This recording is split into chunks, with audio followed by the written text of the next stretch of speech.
بسم اللہ الرحمن الرحیم۔ ذی الحجہ کی 8 تاریخ ہے اور آج آپ نے حج شروع کرنا ہے، اور آج آپ نے احرام باندھنا ہے۔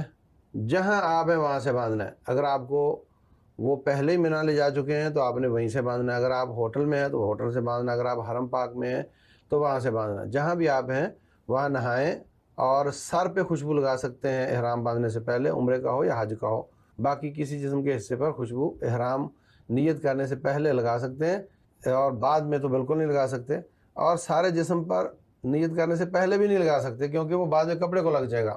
سر پہ چونکہ کپڑا نہیں آئے گا، اس لیے مرد لوگ سر پر خوشبو لگا سکتے ہیں۔ حضرت عائشہ رضی اللہ عنہ رسول اللہ صلی اللہ علیہ وسلم کو خوشبو لگاتی تھیں۔ تو اب آپ نے احرام باندھ لیا، اب آپ پر پابندیاں لاگو ہو گئیں۔ تو 8 ذی الحجہ کو آپ نے مینا کی طرف سفر کرنا ہے۔ ظہر پہ پہنچ جائیں، عصر پر پہنچ جائیں۔ تو مسنون یہ ہے کہ ظہر، عصر، مغرب، عشاء اور 9 تاریخ کی فجر، یہ 5 نمازیں نبی صلی اللہ علیہ وسلم نے مینا میں ادا کی ہیں۔ وہاں پر لبیک اللہم لبیک والی دعا کثرت سے پڑھنی ہے، اور اس کے علاوہ سبحان اللہ، الحمدللہ، اللہ اکبر، لا الہ الا اللہ، اور جو روٹین میں عید کی تکبیرات ہوتی ہیں وہ بھی پڑھی جا سکتی ہیں۔ صبح شام کے اذکار کا بھی خیال کریں اور قرآن کی تلاوت بھی کریں۔ تو یہ آپ نے اس طریقے سے 24 گھنٹے گزارنے ہیں۔ 9 تاریخ کو آپ نے وہاں سے نکلنا ہے عرفات کے لیے۔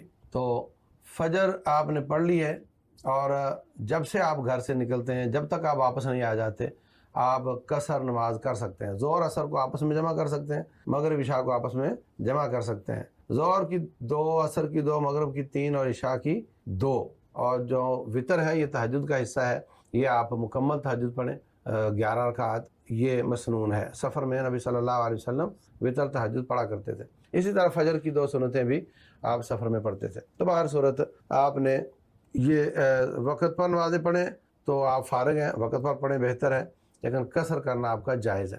اس کے بعد نبی صلی اللہ علیہ وسلم 9 تاریخ کو مینا سے اورانا گئے ہیں۔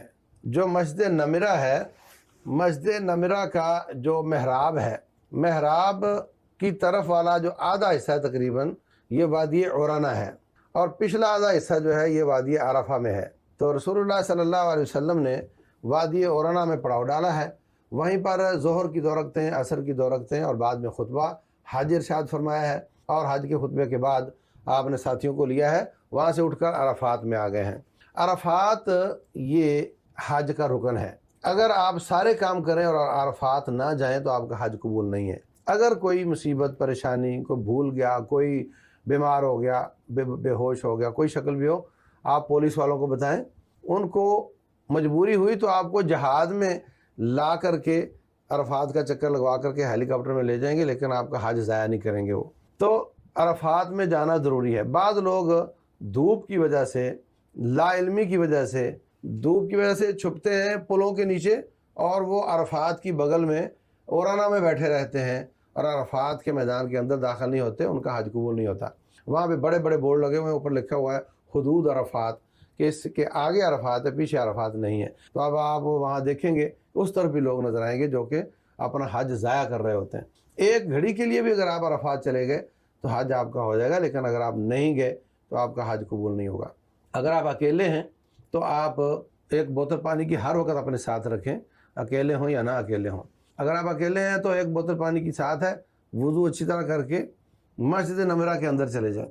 مسجد نمرہ کے دروازوں پر بہت رش ہوتا ہے، لیکن اندر چلے جائیں تو کافی خالی جگہ ہوتی ہے، تاکہ نماز پڑھنے کے لیے آپ کو صفیں ملانے کے لیے اگلی صف میں جانا پڑتا ہے، یہ صورتحال ہوتی ہے۔